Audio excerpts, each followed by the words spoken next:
Hello there. I'm the biblical translator, and today's scripture is taken from Corinthians 3:16. Don't you realize that all of you together are the temple of God and that the Spirit of God lives in you? Christians who are devout are considered to be the temple of God, a safe place for God to dwell. As temples of God, we are a living example of God's love.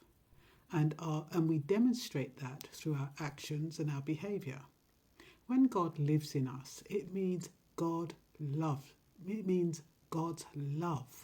lives within us. And when we show that love to others, we bring others closer to God because everyone needs love and everyone thrives on love. So what I'm trying to say here is that when we're thinking about the temple of God, we're thinking about ourselves as something sacred. That belief in ourselves has been taken away.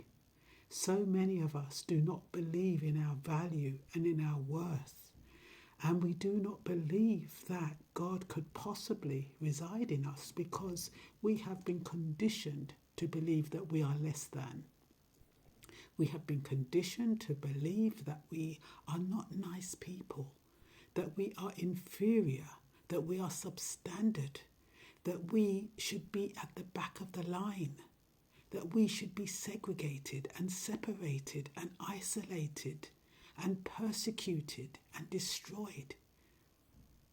So when you're grown up year after year, compounded with so-called evidence that we are a lesser people, how do we then believe that we are temples of God? How do we then allow love to grow inside of us in order for us to demonstrate love to other people? It's very difficult.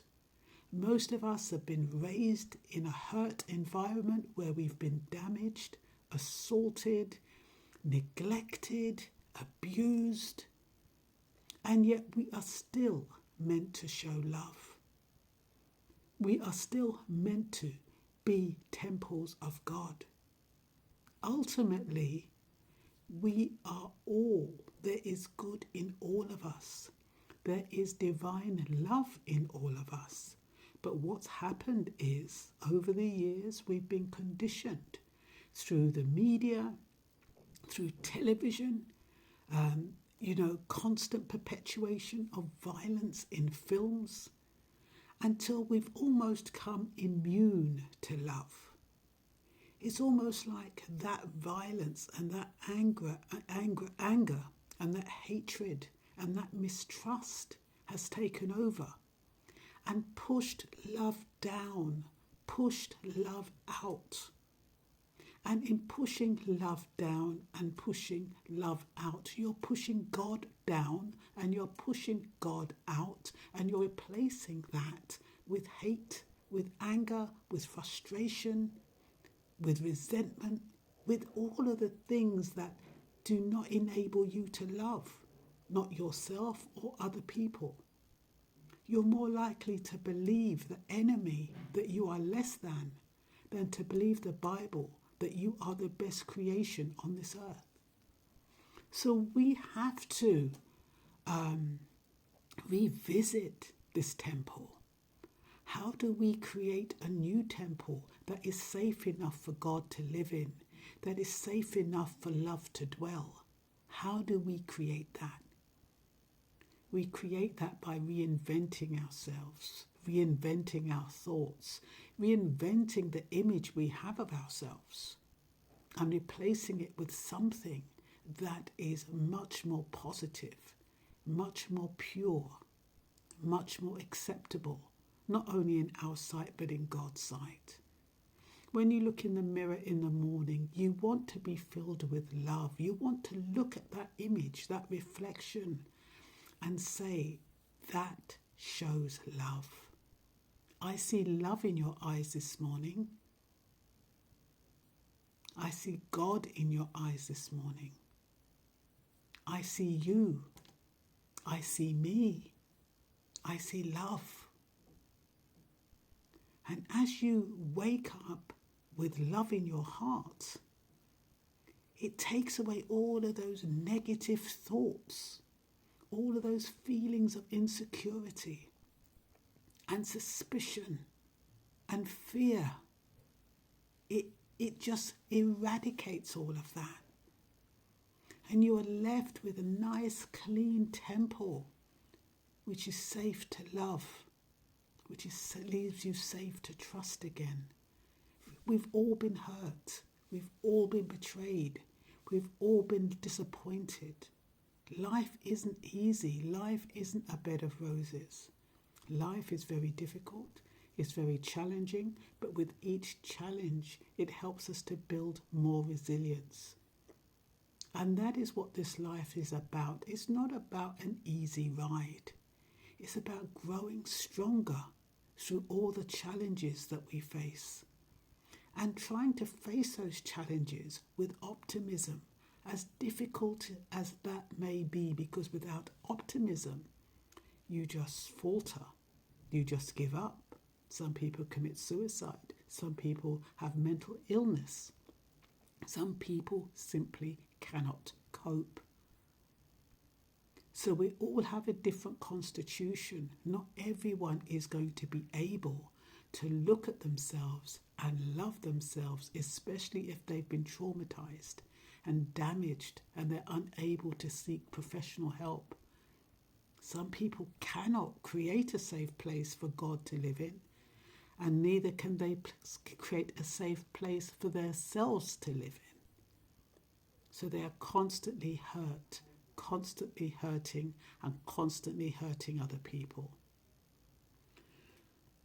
God will destroy anyone who destroys this temple, for God's temple is holy, and you are that temple.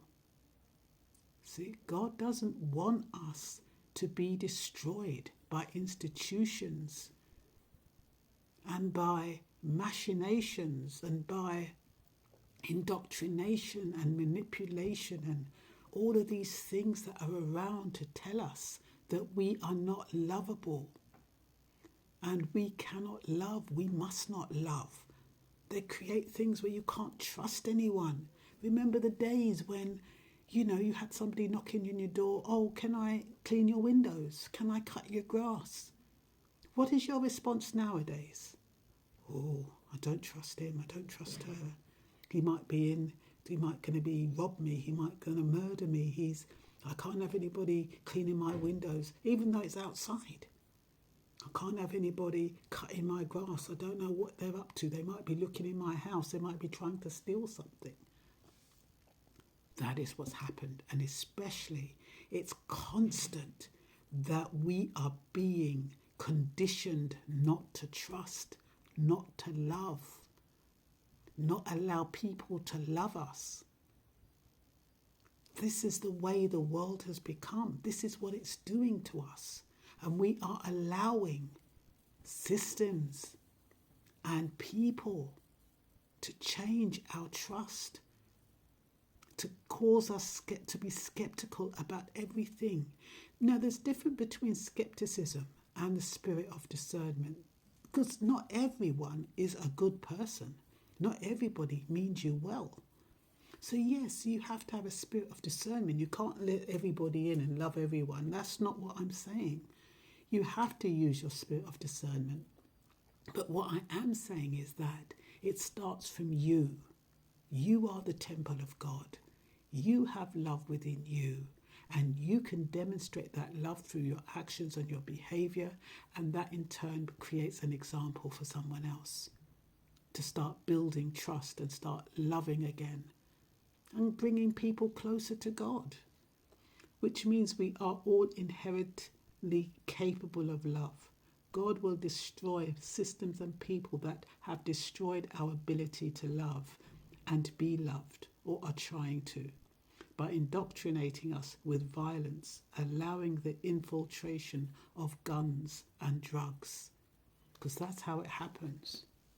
Once you're under the influence of guns and drugs, you don't know what you're doing. And if you've been conditioned for violence, what is the next best thing? Pick up a knife, you stab someone. Anyway, this message is about love.